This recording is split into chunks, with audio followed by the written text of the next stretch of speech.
Okay. Very nice. My name is Egbert Bleyenburgh. I'm here with Alfred Messiah. We are a Dutch company called Zeezeilen. It means sailing the seas. We also founded Chinese characters. At least I hope they mean sailing the sea. We're a very Dutch company. In my talk you will see a lot of ships, tulips and shoes. I will tell you something about, try to tell you something about the Dutch mindset, which we present quite a lot. The Dutch have some very silly icons, maybe just like the Chinese have some silly icons. And here on the left you will see a 17th century kennel house. Very, very, very Dutch. It's our office. Next to it you see a windmill. I don't know if you've ever seen one of those. I have to stand here, yeah. We use them to catch the wind. Next to it is cheese. That's our main food. We eat cheese all the time. Next to it are, you see a dike. We use it to shelter ourselves from the seas, and it's not always very successful. Then you see a cow. That's one of our main icons. It's not very happy cow. And then you see our shoes. They're made of wood, and because of the flooding, you probably understand why that comes in handy. We consider ourselves a very innovative, out-of-the-box thinking kind of people, probably just like you do. And we can do very funny things with our main Dutch icons like clocks and bikes. The last icon I'm going to show you are the sunflowers, and they are icons because Van Gogh painted them, and we put them on our money. And they're very famous design and art, and they are very expensive. Van Gogh sold them for 50 guilders, and it's one of the most expensive paintings now. At the moment we're building a website about the letters of Vincent van Gogh, and we consider these letters one of the secrets of the 19th century, because they are very, very beautiful letters. They're very fun to read. He wrote them to his colleagues, other artists like Gauguin, to his collectors, to his brother Theo, and they tell a lot about his problems, his religion, his obsessions, his pain, and they shed a very interesting light on the evolution of his work. So there's a lot of interesting stuff, a lot of context for the paintings you can get from these letters. So we're very happy we can put them all on the internet, translated with the photos and also the artwork. So we had this strange problem. Van Gogh Museum came to us. We have all this information, these letters, essays by researchers, photos, and how do you show them in one simple interface?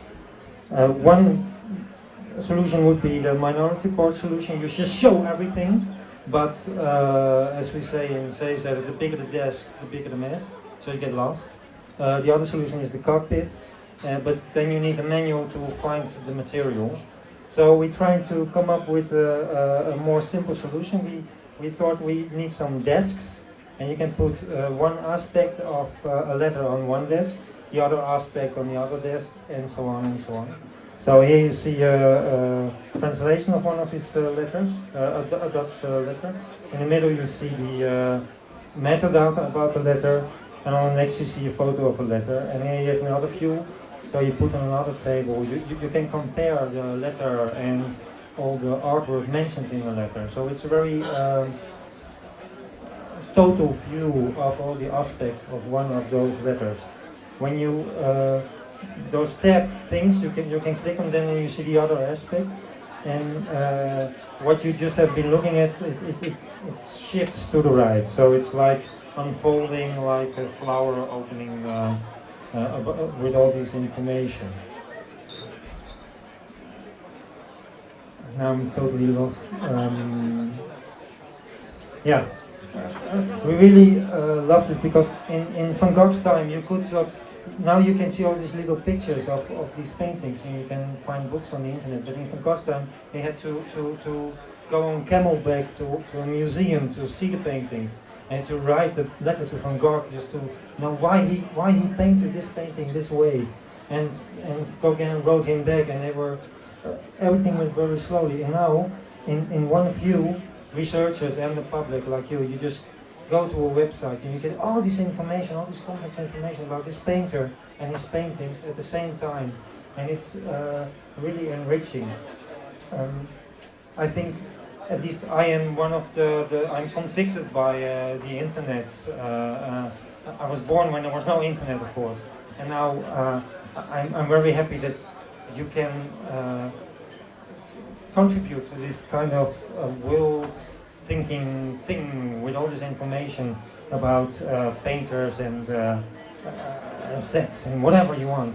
But it's there. I really love it. This is another nice. In the letters, there's a lot of little drawings which appear later in somewhere else. Now this is a black thing, and now there's the painting again.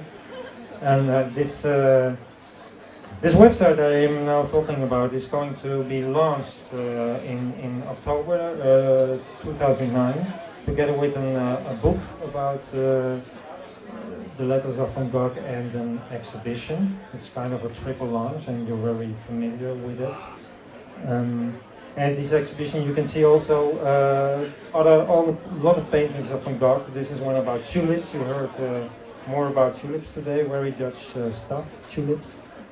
And now I was going to show you a very funny movie about tulips. We made another site for the film museum in Amsterdam, and there's a very nice movie of a vase of tulips with very beautiful music and a very beautiful girl telling funny stuff, and then one of the leaves falls down on the ground, and you would all be laughing, and now you just see this rather stupid picture with a link where you could see this movie if you could press on this link, which is not possible because it doesn't work. So I'm sorry about that, but thank you for your time.